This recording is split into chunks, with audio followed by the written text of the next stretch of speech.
បាទជំរាបសួរបងប្អូនទាំងអស់គ្នាជាទីមេត្រីហើយជាទីរាប់អានផងដែរបាទឥឡូវនេះខ្ញុំនាំបងប្អូនទាំងអស់គ្នាមកតាមដានព័ត៌មានមួយទាក់ទងទៅនឹងអាមេរិកនិងតុលាការ ICC តើតើមានបញ្ហាអ្វីបានជាអាមេរិកប្រកាសសង្គ្រាមជាមួយតុលាការព្រហ្មទណ្ឌអន្តរជាតិ ICC ទៅវិញបាទហើយកន្លងមកយើងមិនដែលធ្លាប់ឮទេថាអាមេរិកប្រកាសសង្គ្រាមជាមួយនឹងតុលាការឬក៏ជាមួយនឹង UN ណាមួយគ្រាន់តែអាមេរិកជំទាស់ពេលខ្លះអាមេរិកធ្វើបំពេញបាទអាមេរិកបំពេញឧទាហរណ៍ថាគេមិនគ្រប់គ្រងនៅក្នុងការធ្វើសង្គ្រាមអីចឹងទៅជាមួយនឹងព្រឹទ្ធសភាបាទប្រជុំអង្គព្រឹទ្ធសភាអីចឹងទៅគេមិនព្រមព្រៀងអីចឹងទៅមិនដែលមានប្រធានាធិបតីណាដែលទៅប្រឆាំងទេហើយណាមួយទៀតតុលាការអន្តរជាតិព្រហ្មទណ្ឌ ICC ហ្នឹងក៏ជាតុលាការឯករាជ្យអញ្ចឹងហើយមិនខ្វល់ទេព្រោះប្រកាសសង្គ្រាមអីប្រកាសទៅជាក់ស្ដែងតុលាការហើយ ICC ក៏មិនមានកងទ័ពអីដែរបាទព្រោះតុលាការហ្នឹងគឺបានមកពីគ្រប់ប្រទេសដែលជាសមាជិកចូលរួមទាំងអស់គ្នាបាទថាតើអាមេរិកខឹងរឿងអីខ្លះហើយតុលាការ ICC បានធ្វើអ្វីខ្លះដល់អាមេរិកបានជាអាមេរិកសម្រេចចិត្តប្រកាសសង្គ្រាមយ៉ាងសន្ធោសន្ធៅជាមួយនឹងតុលាការ ICC ទៅវិញបាទឥឡូវចូលមកតាមដានទាំងអស់គ្នាផងដែរបាទអាមេរិកប្រកាសសង្គ្រាមជាមួយនឹងតុលាការព្រហ្មទណ្ឌអន្តរជាតិរដ្ឋាភិបាលអាមេរិកលោកប្រធានាធិបតីដូណាល់ត្រាំហាក់កំពុងតែប្រកាសសង្គ្រាមជាមួយតុលាការព្រហ្មទណ្ឌអន្តរជាតិដោយបានដាក់ទណ្ឌកម្មទៅលើប្រធានតុលាការរួមនឹងចៅក្រមជាច្រើនអ្នកព្រមទាំងអគ្គរដ្ឋអាជ្ញារបស់ស្ថាប័នអន្តរជាតិនេះផងប្រទេសជាច្រើនរិះគន់អាមេរិកក្នុងនោះជប៉ុនដែលមានជនជាតិខ្លួនជាប្រធានតុលាការបានបរិហាថាអាមេរិកធ្វើឲ្យខូចនីតិរដ្ឋនិងការបំផ្លាញការខំប្រឹងប្រែងរបស់តុលាការព្រហ្មទណ្ឌអន្តរជាតិបាទអញ្ចឹងជប៉ុនគឺជាប្រធានបាទលោកស្រីម្នាក់នេះហើយគឺជាប្រធានតុលាការ ICC បាទថ្ងៃពុធទី19សីហាតុលាការព្រហ្មទណ្ឌអន្តរជាតិវាយបកវិញភ្លាមថាទណ្ឌកម្មអាមេរិករំលោភធ្ងន់ធ្ងរលើឯករាជ្យភាពរបស់តុលាការអន្តរជាតិចំណែកជប៉ុនដែលជាប្រទេសផ្ដល់វិភាគទានច្រើនជាងគេដល់តុលាការព្រហ្មទណ្ឌអន្តរជាតិនិងជាសម្ព័ន្ធមិត្តអាមេរិកក៏បានសម្ដែងក្តីសោកស្ដាយជាខ្លាំងចំពោះវិធានការរបស់ Washington នឹងថាអាមេរិកធ្វើឲ្យខូចនីតិរដ្ឋនិងបំផ្លាញការខំប្រឹកប្រែងរបស់តុលាការនេះក្រៅពីបញ្ចេញចំហគំពីតម្លៃនីតិអន្តរជាតិជប៉ុនក៏ការពារប្រវត្តិខ្លួនមានអាយុ70ឆ្នាំលោកស្រីអាកាណេតូមូកូ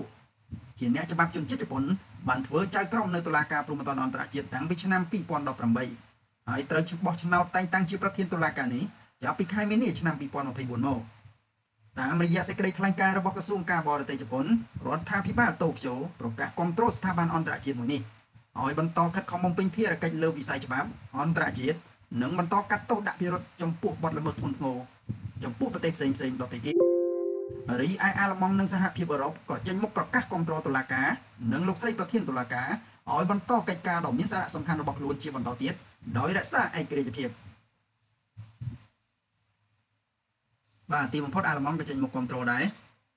ប្រតិកម្មទាំងនេះធ្លាក់មកមួយថ្ងៃបន្ទាប់ពីរដ្ឋអំណាច Washington ដាក់ទណ្ឌកម្មទៅលើប្រធានតុលាការចៅក្រមជាច្រើនអ្នកនិងអគ្គរដ្ឋអាជ្ញានៃតុលាការព្រហ្មទណ្ឌអន្តរជាត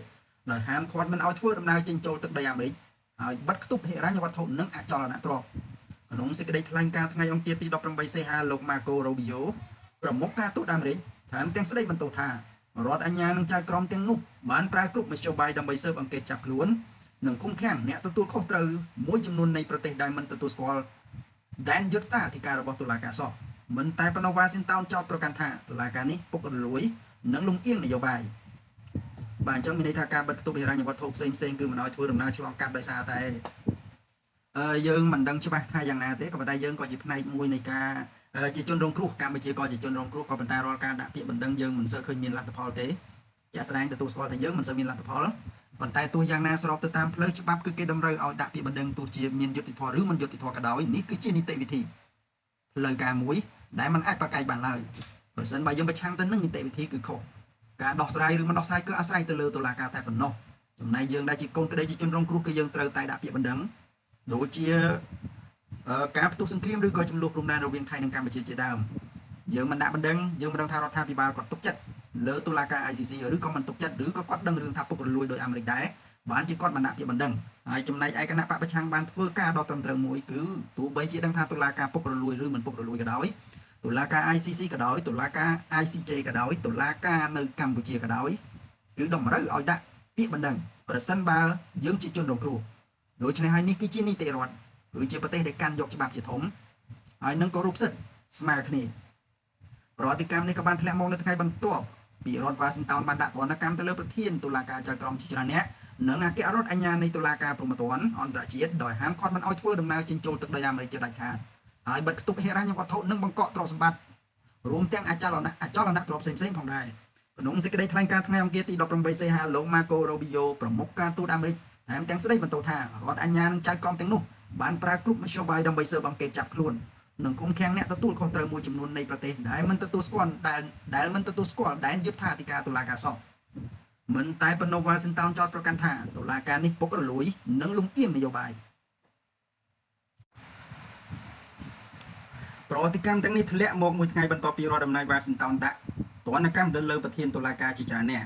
តុលាការនេះបង្កើតនៅឆ្នាំ1998តុលាការព្រហ្មទណ្ឌអន្តរជាតិដែលមានសមត្ថភាពចោទប្រកាន់និងកាត់ទោសក្នុងសំណុំរឿងឧក្រិដ្ឋកម្មធំៗដូចជាប្រល័យពូជសាសន៍ឧក្រិដ្ឋកម្មប្រឆាំងមនុស្សជាតិនិងឧក្រិដ្ឋកម្មសង្គ្រាមជាដើមប៉ុន្មានឆ្នាំចុងក្រោយនេះតុលាការបានចេញដីកាចាប់ខ្លួនប្រមុខរដ្ឋរុស្ស៊ីលោក Vladimir Putin និងនាយករដ្ឋមន្ត្រីអ៊ីស្រាអែលលោក Benjamin Netanyahu ដែលជាប្រទេសរបស់អ៊ីស្រាអែលជនទាំងពីរនេះមិនទទួលស្គាល់ដែនយុត្តាធិការរបស់តុលាការដោយអាមេរិកដែរសហរដ្ឋអាមេរិកបានត្រឹមតែចុះហត្ថលេខាលើលក្ខន្តិកៈទីក្រុងរ៉ូមស្ដីអំពីការបង្កើតតុលាការព្រហ្មទណ្ឌលើកទី1ក៏ប៉ុន្តែទោះជាយ៉ាងណាក៏ដោយចុះអាមេរិកមិនបានផ្ដល់សេចក្ដីបាននោះទេម្ល៉េះហើយអាមេរិកក៏មិនមែនជាសមាជិករបស់ស្ថាប័នជំរះក្តីអន្តរជាតិនោះឡើយតែក៏ពុំមែនជាលើកទី1ទេដែលអាមេរិករបស់លោក Donald Trump បានបង្កប់ភាពល្អកកជាមួយតុលាការនេះដើមខែមករាឆ្នាំ2026រដ្ឋអំណាច Washington ប្រើកម្លាំងយោធាចាប់ខ្លួនប្រធានាធិបតីវេណេស៊ុយអេឡាលោក Nicolas Maduro តុលាការនេះនឹងសហគមន៍អន្តរជាតិរិះគន់អាមេរិកថារំលោភដែនអធិបតេយ្យភាពរបស់ប្រទេសដទៃនិងបំពានច្បាប់អន្តរជាតិតែ Washington បានគម្រាមផងនិងប្រើសម្ពាធការទូតផងបង្ខំឲ្យប្រទេសសម្ព័ន្ធមិត្តដកខ្លួនម្ដងមួយពីតុលាការព្រហ្មទណ្ឌអន្តរជាតិប្រទេសមួយចំនួនដូចជាឆាតនិងវេណេស៊ុយអេឡាក៏បានប្រកាសចេតនាចង់ដកខ្លួនពីសមាជិកភាពរបស់តុលាការនេះផងដែរបាទអញ្ចឹងហើយអាមេរិក